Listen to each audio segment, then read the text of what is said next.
Good morning dear student. जैसा कि आपको पता है कि टेंथ क्लास के एग्ज़ाम नवंबर में स्टार्ट होने वाले हैं टर्म फर्स्ट के। तो मैं आपके सामने एक प्री बोर्ड का एग्ज़ामिनेशन साइंस का लेके आया हूँ एग्ज़ाम पेपर, जिससे आप अपनी तैयारी चेक कर सकते हैं।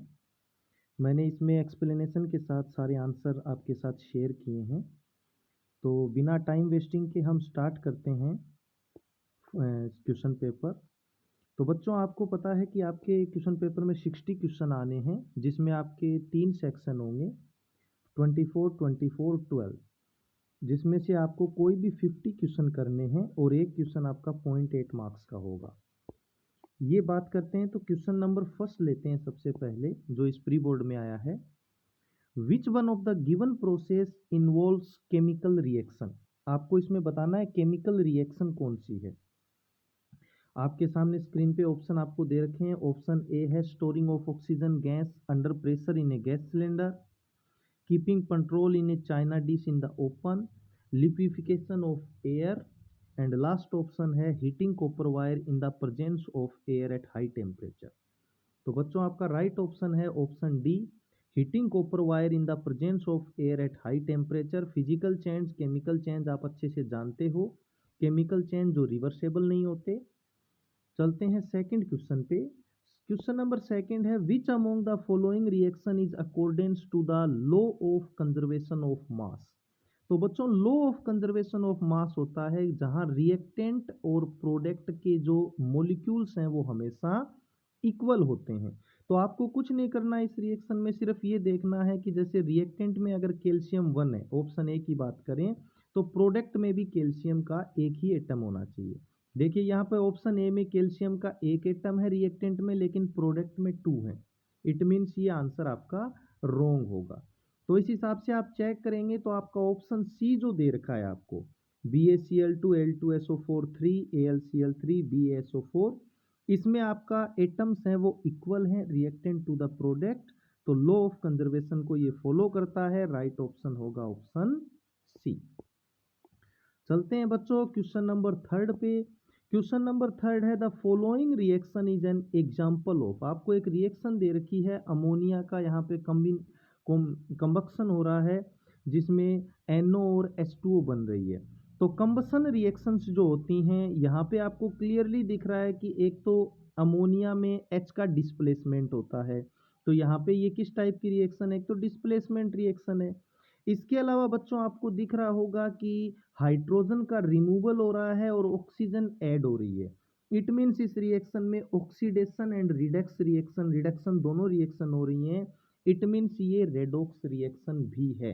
तो आपका जो क्वेश्चन नंबर थर्ड है, इसमें डिस्प्लेसमेंट रेडॉक्स यानी आपका राइट आंसर हो जाएगा सी। चलते हैं बच्चों नेक्स्ट क्वेश्चन पे। Question number 4, which of the following are exothermic processes. Exothermic reactions कौन सी हैं। Reaction of water with quicklime के साथ वाटर की रिएक्शन होती है तो एनर्जी रिलीज होती है। इट मीन्स ये ऑप्शन सही है। Dilution of N acid, dilution करते हैं एसिड का तब भी एनर्जी रिलीज होती है, ये भी सही है। Evaporation of water, evaporation of water करते हैं, आपने घर में भी पानी गर्म करते हैं, इवापोरेट होता है तो वहाँ कोई एनर्जी रिलीज नहीं होती। इसी टाइप से सब्लिमेशन ऑफ कैम्फर, तो वहाँ भी ये दोनों प्रोसेस हैं वो इवापोरेशन के एग्जाम्पल हैं। यहाँ पे आपके कोई भी एनर्जी रिलीज नहीं होती।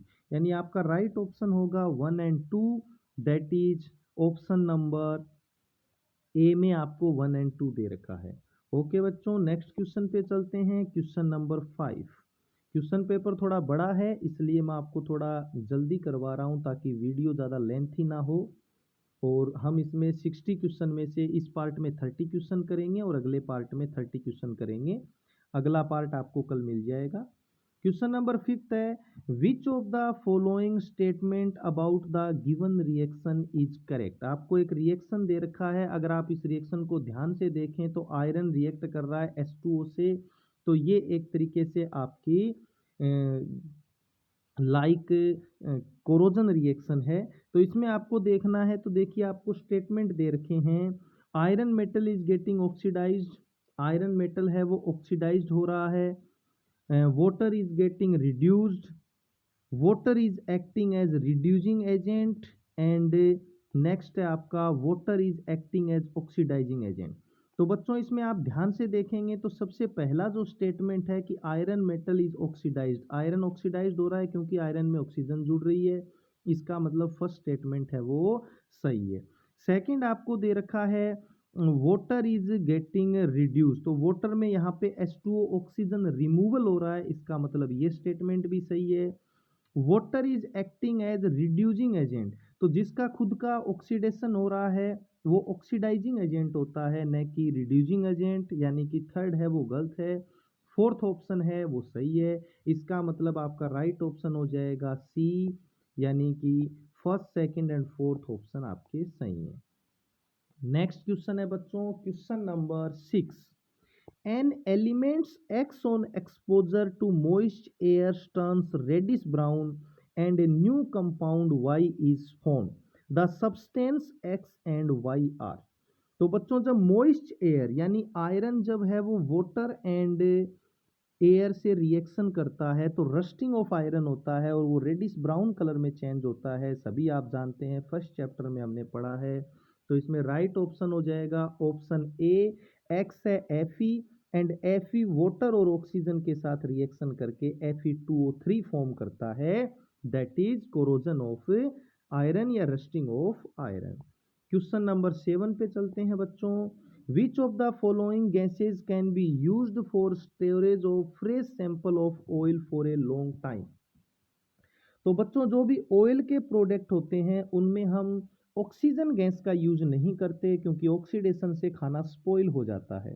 तो देखिए ऑप्शन ए में आपका ऑक्सीजन है, बी में भी ऑक्सीजन है, सी में कार्बन डाइऑक्साइड है जहाँ पे ऑक्सीजन भी प्रेजेंट है, इसका मतलब ऑप्शन हो जाएगा D, helium and nitrogen gas का यूज करेंगे हम, ताकि इन प्लेस ऑफ ऑक्सीजन, ताकि स्पॉइलिंग से बचाया जा सके खाने को। क्वेश्चन नंबर 8 पे चलते हैं बच्चों। क्वेश्चन नंबर 8 है the image shows the solution level on a pH scale. आपको 5 सॉल्यूशन दे रखे हैं A B C D and E, आपको इसमें पांचों के पीएच दे रखे हैं, आपको बताना है। तो हमें पता है बच्चों की 7 पीएच तक एसिड होते हैं, 8 to 14 बेस होता है, 7 न्यूट्रल का होता है। पीएच की वैल्यू जितनी कम होगी एसिड के लिए वो स्ट्रोंगेस्ट एसिड होगा और पीएच की वैल्यू जितनी ज़्यादा होगी वो स्ट्रोंगेस्ट बेस होगा। तो सबसे कम पीएच ए की है, इसका मतलब ए है वो स्ट्रोंगेस्ट एसिड है। सबसे ज़्यादा पीएच ई की है, इसका मतलब ई है वो स्ट्रोंगेस्ट बेस है। तो आपका राइट ऑप्शन होगा इसमें ऑप्शन बी। चलते हैं बच्चों नेक्स्ट क्वेश्चन पे। Question number 9। You have 4 test tube P, Q, R and S containing sodium carbonate, sodium chloride, lime water and blue litmus solution. Out of these, the material of which test tube would be suitable for the correct test of acidic या ethanoic acid. तो बच्चों आपको first they रखा है sodium carbonate. Sodium carbonate जब acid से reaction करता है तो कार्बन डाइऑक्साइड गैस बनती है, तो हम यहाँ पे सोडियम कार्बोनेट के थ्रू एसिड का टेस्ट कर सकते हैं। सोडियम क्लोराइड, सोडियम क्लोराइड वो सोल्ट होता है, सोल्ट के थ्रू कभी भी एसिड का टेस्ट नहीं किया जा सकता। लाइम वाटर, लाइम वाटर से हम एसिड का टेस्ट नहीं कर सकते क्योंकि वहाँ पे सोल्ट एंड वाटर बनेगा जो आइडेंटिफिकेशन पॉसिबल नहीं है, क्योंकि टेस्ट तभी किया जा सकता है जब कोई कलर चेंज हो रहा हो या गैस रिलीज हो रही हो। तो सोडियम कार्बोनेट के साथ CO2 गैस आपको पता है रिलीज होती है। लास्ट आपका blue litmus solution. Blue litmus solution का मतलब है, आपको पता है लिटमस पेपर जब एसिड से रिएक्शन करता है तो ब्लू है उसका कलर हो जाता है रेड। तो यहाँ पे P and S, sodium carbonate and blue litmus solution से हम एसिड का टेस्ट कर सकते हैं, इसलिए आपका राइट आंसर होगा इसमें D, P and S। Question number 10 में चलते हैं बच्चों। इसमें आपको दिया गया है 10 ml of sodium hydroxide and 10 ml of HCl solution are contained in two separate beakers, label 1 and 2 respectively. On adding zinc granules to both as shown in figure, it is observed that at room temperature। तो बच्चों आपको पता है NaOH है वो sodium से reaction करता है, मेटल से रिएक्शन करता है बे, सोडियम जिंकेट बनता है और कौन सी गैस बनती है, हाइड्रोजन गैस। इसी टाइप से एसिड है, वो भी जिंक से रिएक्शन करता है और कौन सी गैस रिलीज होती है, हाइड्रोजन गैस। तो हम ऑप्शन देखते हैं, नो गैस इज इवोल्व, तो गैस तो इवोल्व होगी, यानी ये ऑप्शन गलत है। Gas is evolve in beaker 1 but not in beaker 2, ये भी गलत है, दोनों बीकर में गैस आएगी। Gas is vigorously evolve in beaker 2 and very slowly in beaker 1। तो ये बिल्कुल सही आंसर है बच्चों, क्योंकि सेकंड बीकर में एसिड है, एसिड रिएक्ट करता है मेटल के साथ विगोरसली, तो वहां पे हाइड्रोजन गैस जल्दी रिलीज होगी। बीकर फर्स्ट में बेस है, वो रिएक्ट तो करेगा लेकिन स्लोली, तो आपका राइट ऑप्शन होगा यहाँ पे ऑप्शन सी। आपको समझ में आ गया होगा। नेक्स्ट क्वेश्चन पे चलते हैं, question number 11। A student set up an experiment to study the role of enzyme in digestion of food. Digestion of food के लिए एक स्टूडेंट ने एक टेस्ट ट्यूब ली है जिसमें एग वाइट है और पेप्सिन है। एग वाइट का मतलब है बच्चों प्रोटीन लिया है और पेप्सिन लिया है। आप सभी को पता है कि पेप्सिन एंजाइम है वो प्रोटीन का ब्रेक डाउन करता है, स्टमक में प्रेजेंट होता है और किस में कन्वर्ट कर देता है, प्रोटीन को एमिनो एसिड में।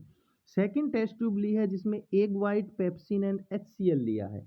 तो बच्चों आपको यहाँ पे क्लियर होना चाहिए कि HCl है वो पेप्सिन को एक्टिव करता है।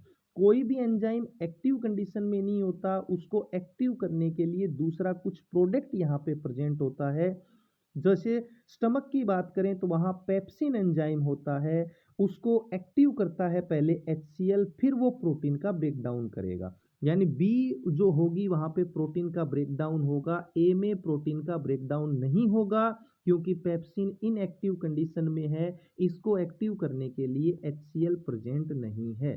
तो इसके लिए हमें देखिए ऑप्शन डी दे रखा है, test tube B as HCl will active pepsin for breakdown of protein into simple molecules. चलते हैं बच्चों नेक्स्ट क्वेश्चन पे।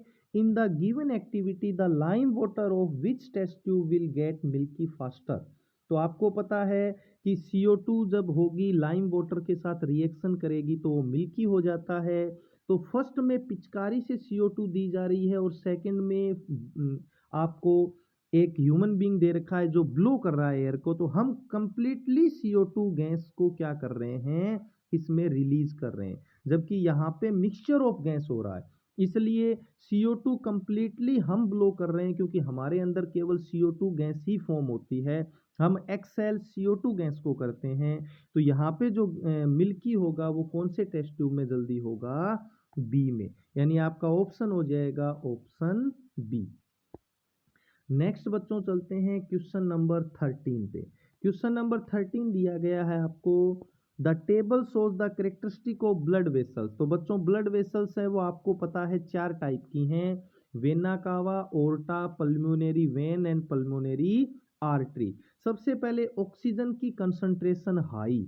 तो बच्चों ऑक्सीडेशन की कंसंट्रेशन हाई का मतलब है या तो वो पल्मोनरी वेन हो सकती है या ओर्टा हो सकती है, क्योंकि वेना कावा और पल्मोनरी आर्टरी डीऑक्सीजनेटेड ब्लड का ट्रांसपोर्टेशन करती हैं। कार्बन डाइऑक्साइड कंसंट्रेशन लो, तो ये दो ऑप्शन तो आपके वैसे ही कैंसिल हो गए। प्रेशर हाई, तो बच्चों जो लंग्स में जहाँ पे ब्लड जाता है वहाँ पे प्रेशर लो होता है।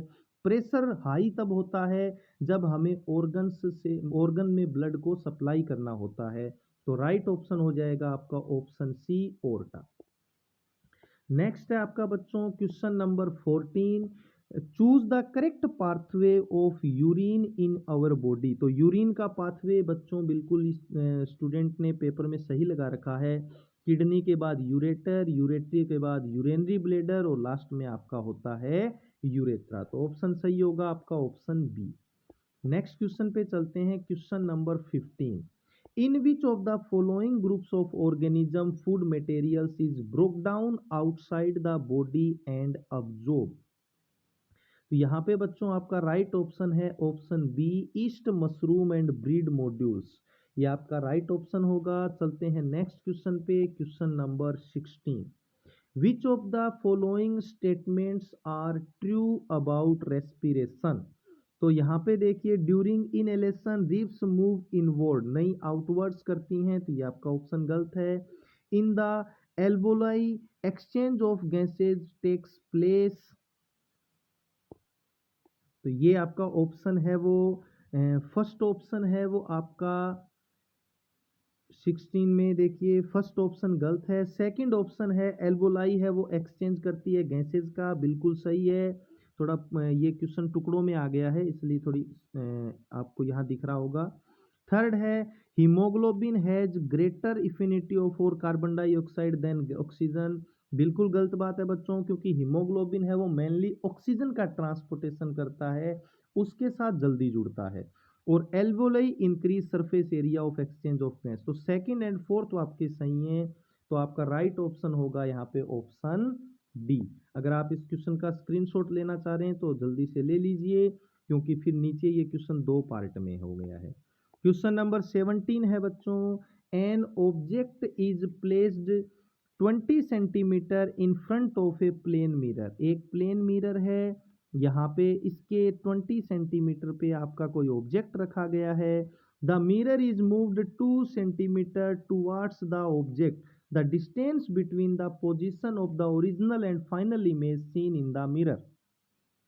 तो बच्चों इसको थोड़ा सा कॉम्प्लिकेटेड क्वेश्चन को किया गया है कि एक मिरर है वो अगर 20 सेंटीमीटर की दूरी पे है, इसको अगर आप 2 सेंटीमीटर पीछे खिसकाते हो तो इसका मतलब है बच्चों मिरर है वो 2 सेंटीमीटर पीछे चला जाएगा, और जो इमेज है वो भी 2 सेंटीमीटर का मतलब है कि 2 सेंटीमीटर मिरर को पीछे खिसकाया गया है, तो इमेज भी 2 सेंटीमीटर मिरर में पीछे दिखाई देगी, क्योंकि डिस्टेंस ऑब्जेक्ट और इमेज की इक्वल होती है प्लेन मिरर के लिए। तो आपका जो मिरर है 2 सेंटीमीटर बिहाइंड हो गया और इमेज भी 2 सेंटीमीटर बिहाइंड हो गई। इसका मतलब इमेज टोटल डिस्टेंस कितनी हो गई उसकी 4 सेंटीमीटर। तो राइट ऑप्शन होगा आपका ऑप्शन बी। नेक्स्ट करते हैं बच्चों question number 18, an spherical mirror and a thin spherical lens have each a focal length of -15 centimetre, the mirror and the lens are likely to be. तो अगर equal है तो यहाँ पे दोनों ही लेंस और मिरर कैसे होंगे बच्चों, आपके कॉनकेव होंगे। राइट आंसर होगा ऑप्शन ए। नेक्स्ट है question number 19, the speed of light in A transparent medium is 0.6 time that of its speed of vacuum, the refractive index of the medium is. तो बच्चों आपको पता है रिफ्रैक्टिव इंडेक्स का formula होता है C/V। C की वैल्यू है 3 × 10⁸, और जो मीडियम दूसरा है उसमें speed 0.6 into speed of air, यानी 0.6 इंटू 3 × 10⁸। तो ये 3 की पावर 8 3 × 10⁸ कैंसिल हो जाएगा, 1/0.6 इट मीन्स 1.66। तो आपका राइट आंसर होगा ऑप्शन ए 1.66। नेक्स्ट क्वेश्चन है आपका question number 20, in torches search lights and headlights of vehicle the bulb is place. तो बच्चों आपको पता है कि इनमें आपको concave mirror and convex lens का यूज किया जाता है। तो आपको इसमें जितनी फोकस के पास होगी उतनी ही लार्ज इमेज बनेगी। एट इन्फिनिटी पे बनती है इमेज जब इमेज होती है बिटवीन सी एंड एफ। तो आपका राइट ऑप्शन होगा B, very near to the focus of the reflector.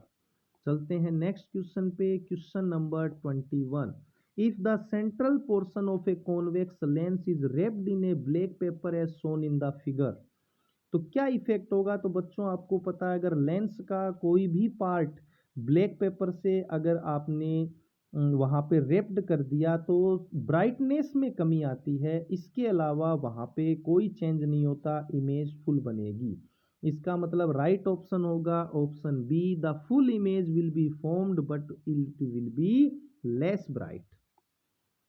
Question number 22, P and F के बीच में ग्राफ बताना है बच्चों। तो आपको पता है पी एंड एफ रेसिप्रोकल यानी एक दूसरे के अपोजिट होते हैं, तो इनका ग्राफ हमेशा स्ट्रेट लाइन नहीं आ सकता, एक तरीके से कर्व्ड लाइन आता है। तो इसका ऑप्शन होगा आपका बी, इस टाइप से इसका ग्राफ बनेगा।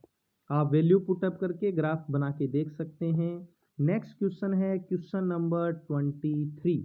The projection lens of a projector has focal length 5 centimetre. It is desired to get an image with a magnification 30. The distance of the screen from the lens must be. तो बच्चों screen पे अगर lens बन रही है इसका मतलब magnification, image real होगी तो मैग्निफिकेशन नेगेटिव में होगा, मैग्निफिकेशन की वैल्यू होगी -30। यहाँ पे आपको ऑब्जेक्ट u की वैल्यू दी गई है कि u आपको 5 सेंटीमीटर फोकल लेंथ पे रखा जाएगा, तो u भी हमेशा क्या होता है नेगेटिव, तो आपको पूछी गई है v की वैल्यू।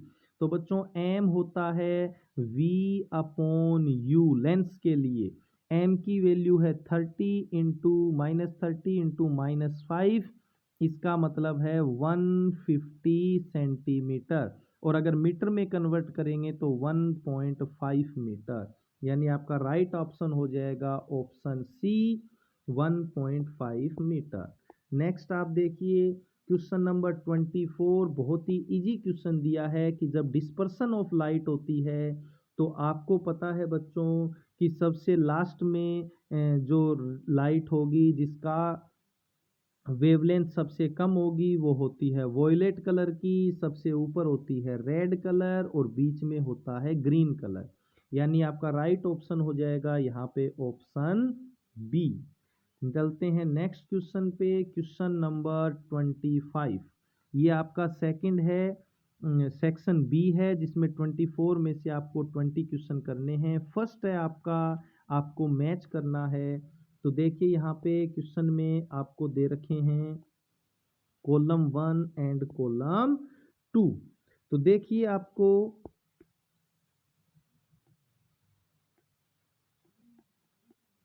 25 नंबर क्वेश्चन है ये यहाँ पे, ठीक है। अब देखिए सबसे पहले आपको दे रखा है कि लाइमस्टोन इज हीटेड। लाइमस्टोन को जब हीट किया जाता है तो ये एक तरीके की डीकम्पोजिशन रिएक्शन है। Magnesium wire burnt in air, ये कॉम्बिनेशन रिएक्शन है। तो आपका electricity passes through acidulated wire, तो इलेक्ट्रोलाइसिस होता है। और white precipitation of silver chloride is formed when silver nitrate is added to sodium chloride, ये एक डबल डिस्प्लेसमेंट रिएक्शन है। तो ये आपका हो जाएगा ऑप्शन बी जो मैच हमें करना था। नेक्स्ट आपका क्वेश्चन है, a student takes 2 ml acidic acid in a dry test tube and add a pinch of sodium hydrogen carbonate to it. He makes the following observation. आपको observation दिया गया है यहाँ पे। तो देखिए जब एसिटिक एसिड की रिएक्शन NaHCO3 के साथ होती है, एसिटिक एसिड यानी कि CH3COOH, इसकी रिएक्शन जब होगी NaHCO3 के साथ, तो बच्चों एक तो आपका CO2 गैस रिलीज होगी। तो CO2 गैस रिलीज होगी, इसका मतलब है a colourless and odourless gas evolves with a brisk of effervescence. तो ये आपका ऑप्शन बिल्कुल सही होगा। सेकंड आपको दे रखा है the gas turns lime water milky. तो लाइम वाटर को मिल्की CO2 करती है, इसका मतलब ऑप्शन सेकंड भी सही है। The gas turns with N explosion, explosion कभी नहीं करती, इसका मतलब ऑप्शन गलत है। एंड फायर एग्जिस्टिंग में काम आती है, इसका मतलब आपका ये भी ऑप्शन सही है। तो D 1, second and fourth option आपके सही है। क्वेश्चन नंबर 27 में चलते हैं बच्चों। Match the following chemical, match the chemical substance given in column A and B. A and B column को आपको मैच करना है। तो देखिए पहला है आपका ब्लीचिंग पाउडर। तो ब्लीचिंग पाउडर है वो डी क्लोरोसिन्स में काम आता है। बेकिंग सोडा, बेकिंग सोडा का यूज होता है एंटा एसिड के रूप में, घर में हमने काम में लेते हैं। Washing soda, washing soda preparation of glass में काम आता है। सोडियम क्लोराइड जिससे कि NaCl जो H2 और Cl2 का फॉर्मेशन करता है वाटर के साथ रिएक्शन करके। तो आपका राइट ऑप्शन हो जाएगा यहाँ 27 में सी। चलते हैं बच्चों नेक्स्ट क्वेश्चन पे, question number 28। A metal carbonate acts on treatment with a mineral acid liberate a gas which when passed through an aqueous solution of a substance Y gives back X. The substance Y on reaction with the gas obtained an anode during electrolysis of brine gives a compound Z. तो बच्चों CaCO3 जब reaction करेगा acid के साथ तो एक तो CO2 gas निकलेगी यहाँ पे, और CaOH2 कैल्शियम हाइड्रोक्साइड जो Cl2 से रिएक्शन करके ब्लीचिंग पाउडर देता है। आपका यहाँ पे राइट ऑप्शन हो जाएगा ऑप्शन ए। नेक्स्ट है आपका question number 29, which of the following salt does not contain water of crystallization. Blue vitriol का फॉर्मूला होता है बच्चों CuSO4.5H2O, तो ये वाटर ऑफ क्रिस्टलाइजेशन कंटेन करता है। वॉशिंग सोडा होता है Na2CO3.10H2O, इसका मतलब इसमें भी वाटर के क्रिस्टलाइजेशन प्रेजेंट हैं। जिप्सम का फॉर्मूला होता है CaSO4.12H2O, इसका मतलब है यहाँ पे भी आपके वाटर ऑफ क्रिस्टलाइजेशन प्रेजेंट हैं। तो आपका लास्ट बचा बेकिंग सोडा NaHCO3, तो यही आपका राइट ऑप्शन होगा।